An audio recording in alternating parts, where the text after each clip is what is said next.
కుమార్ వీళ్ళు రివర్స్ కొట్టారు. కొడితే మొన్న ఏమైపోయింది, ఫస్ట్ ప్లేస్లో ఆర్జేడీ, సెకండ్ ప్లేస్లో బీజేపీ, థర్డ్ ప్లేస్ జేడీయూ అయిపోయింది. అయినా ఇద్దరికి కలిపి కూటమి అయింది.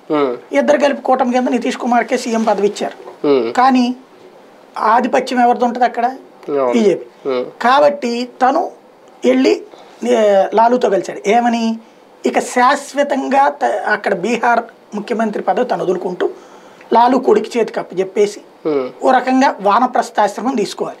తీసుకుంటే అక్కడ కిమ్ లాంటి పరిస్థితి అయిపోతుంది నితీష్ కుమార్.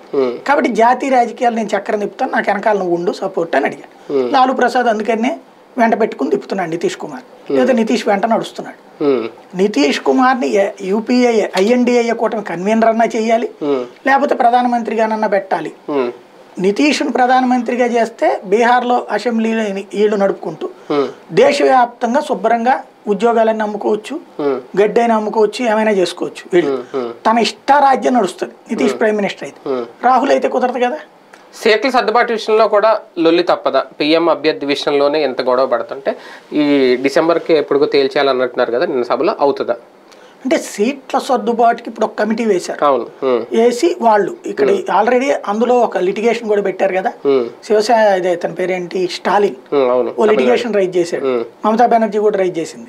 ఏమని, ఇది కేజ్రీవాల్ కూడా ప్రాంతీయ పార్టీలు బలంగా